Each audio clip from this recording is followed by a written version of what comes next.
Mesdames, Messieurs, bonjour à toutes et à tous. Bienvenue au journal. S'appuyer sur les foyers améliorés au profit de 5000 ménages à travers plusieurs régions du Burkina pour faire la promotion des énergies renouvelables. Objectif d'un projet lancé hier à Manga à l'initiative du Centre écologique Albert Schweitzer. Le Centre écologique Albert Schweitzer se lance dans la promotion des énergies renouvelables. Promotion à travers un projet dénommé Energy for Life qui s'étend sur 3 ans. Les acteurs et les bénéficiaires du projet se sont retrouvés hier à Manga pour en dessiner les contours. Le projet devrait mettre l'accent sur les foyers améliorés, l'énergie solaire et le biogaz. Kuala Nebie, Wendata, Nathalie Kaore.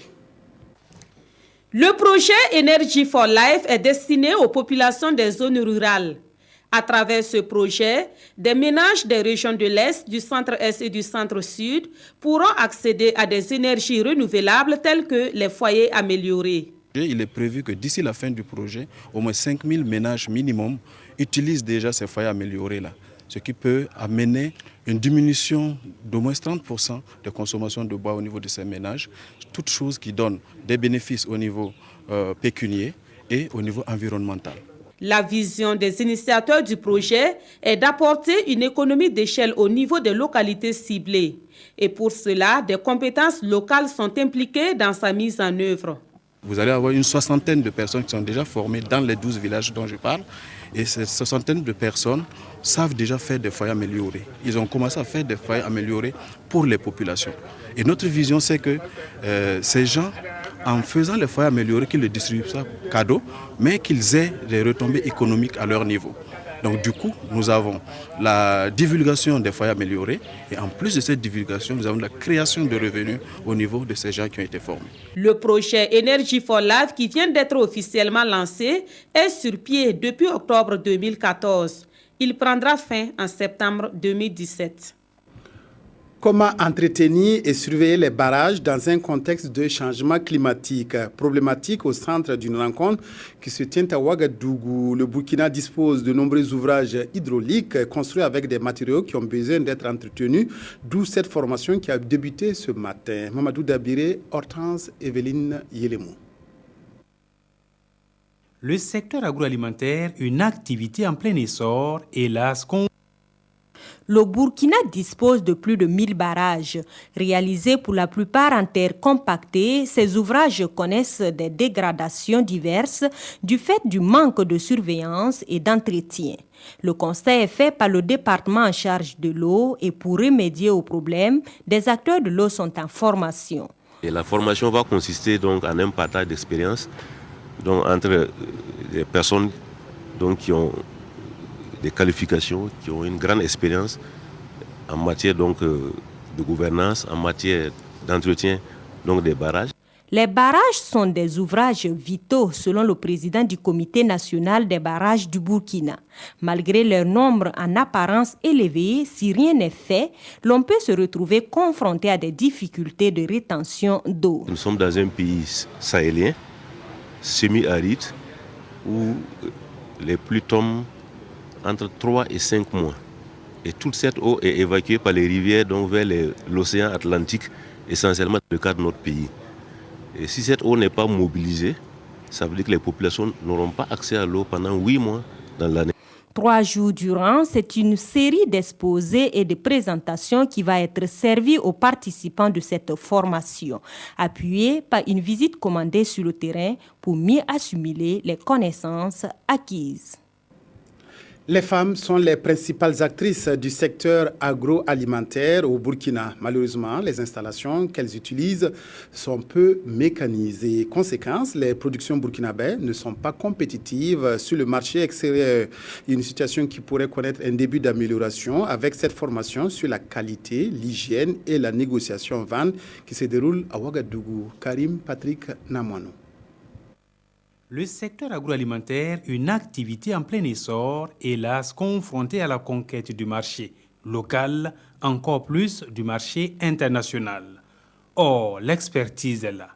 Transformer les produits locaux, c'est bien, vendre, c'est encore mieux. Lorsque on est dans la transformation, c'est bien pour soi, pour la famille, mais il faut également rechercher un marché.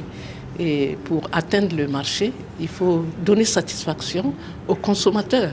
Et sur ce point, ça nécessite que les femmes développent non seulement au-delà de l'art, de savoir également gérer mieux leur entreprise à travers toute une dynamique de qualité. Faciliter la commercialisation des produits agroalimentaires du Burkina Faso à l'échelle nationale et internationale, c'est l'objectif de cette rencontre et de l'Agence nationale de valorisation des résultats de la recherche et des innovations ANVAR. Lorsque vous arrivez à vendre à l'extérieur, vous engrangez des recettes, vous faites entrer des devises étrangères et c'est ça qui pourrait les permettre en tout cas d'améliorer leurs conditions de vie et également créer des emplois.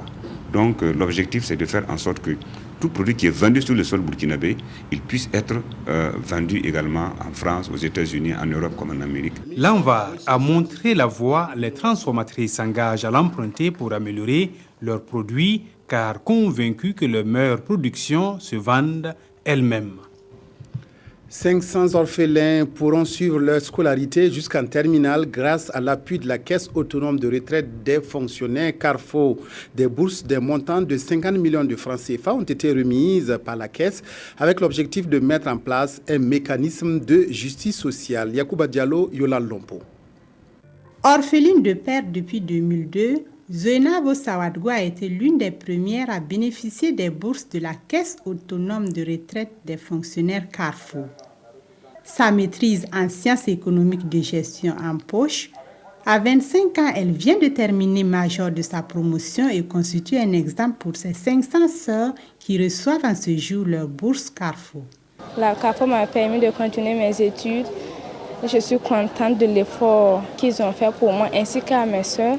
Et j'encourage mes sœurs à bosser pour pouvoir à la Carrefour que nous sommes très conscients. Sinon, mon souhait aurait été de continuer d'aller au-delà de la maîtrise. Je dirais que les conditions ne sont pas tellement réunies, mais je remercie le Seigneur pour m'avoir accompagné jusque-là. Pour cette 8e édition de remise de bourse, le montant total s'élève à 50 millions de francs CFA. En plus de ce don, toutes répartiront chez elles avec un sac de riz et des verres correcteurs pour celles qui ont des problèmes d'yeux. Partant du constat selon lequel il y a une majorité qui bénéficie de la réversion, des pensions de réversion, vivent avec 45 000 francs comme somme chaque trimestre. Nous avons commencé à octroyer des bourses à cette catégorie vraiment de pensionnés. De l'avis du ministre de la fonction publique, une telle initiative contribue à l'éducation de la jeune fille et pour assurer la pérennité de l'opération, les partenaires de la Carrefour ne se sont pas fait prier. Des supports audio contenant des contes, des poèmes et des chants traditionnels réalisés par l'ONG Bordfonden ont été remis aux écoles du Bazega, du Ziro et du Zunweogo. Ces supports, qui seront utilisés à l'éveil des enfants, ont été remis en même temps que 440 postes radio. Lassina Ouattara, Tanga Kafando. Des chants, des contes et des poèmes du terroir dans des supports papier et audio pour contribuer à l'éveil des enfants. C'est l'initiative de l'ONG Bordfonden dans le cadre de son projet DIP, Développement intégré de la petite enfance. Ces enfants étant dans leur milieu, nous sommes dit qu'il fallait les éduquer dans leur milieu. Et donc on est parti d'abord de la conception d'un recueil de contes, de chants et de jeux traditionnels que nous avons traduits dans les différentes langues de notre zone d'intervention, à savoir la province du Bazega, la province du Zunweogo et la province du Ziro. Les APE et les AME, autres acteurs de l'éducation, ne sont pas en reste. Des modules de formation traduits et enregistrés sur les mêmes supports leur facilitent la compréhension de leur rôle dans la gestion de l'éducation. L'un des constats qui a été fait, c'est que la grande majorité des membres des associations des parents d'élèves, du fait de leur analphabétisme, ont quelques difficultés pour retenir les contenus de formation que nous leur offrons. Nous avons trouvé judicieux d'enregistrer et traduire les contenus de formation en langue nationale moré, en langue nationale nouni et en fulfulde, qui contient ce que chaque membre des parents d'élèves doit jouer comme rôle a comme mission et responsabilité dans la bonne gestion des écoles. Les projets DIP et SIC interviennent dans les 3 provinces du Bas-Séga, du Zunwego et du Ziro, et ce sont au total 440 postes radio et supports audio qui ont été remis à cette cérémonie à la directrice provinciale de l'enseignement national du Bas-Séga. L'atelier théâtre burkinabé, l'ATB, a fait sa rentrée hier soir. Il y eut d'abord une conférence de presse pour faire le bilan des activités passées et évoquer les futurs projets, puis la représentation de la pièce Le gendre idéal. Cette pièce traite des efforts divergents des hommes dans la conquête des femmes. Gérard Sommet, Abdul Rasmane Zongo. Le théâtre n'est pas toujours que sensibilisation et éducation, il est aussi divertissement, à l'image de cette pièce intitulée Le gendre idéal. Assurément, Stéphane, vous avez perdu la mémoire, mais vous n'avez pas perdu l'argent que je vous avais donné. Là, le gendre idéal, vous l'avez vu, c'est ce jeune homme qui aime une fille, mais qui essaie de se battre pour s'en sortir. Il y en a qui s'en vont loin. Il y en a qui vont en Côte d'Ivoire, au Gabon, en Italie, et puis qui tombent dans la mer, et voilà. Et puis, ayant échoué partout, il revient pour reconquérir le cœur de sa belle. Mais là, les choses ne sont pas aussi simples qu'il le pensait. La suite de l'histoire est à découvrir ou à redécouvrir à l'ATB, Atelier Théâtre Burkinabé, qui, juste avant la scène, a servi de cadre à une conférence de presse bilan des activités écoulées et celles à venir. Déjà, et ce jusqu'au mois de décembre, musique, danse et de nombreuses représentations théâtrales de sensibilisation sur les prochaines élections sont prévues à l'endroit des différents spectateurs.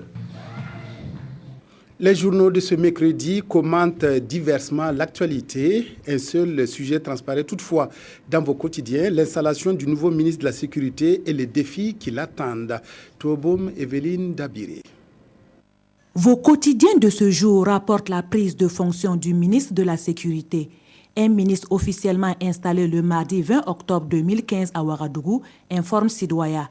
Et c'est par décret présidentiel en date du 15 octobre que le président de la transition, Michel Kafando, confiait le département de la sécurité à Alain Jean-Claude Zagré, poursuit ce journal.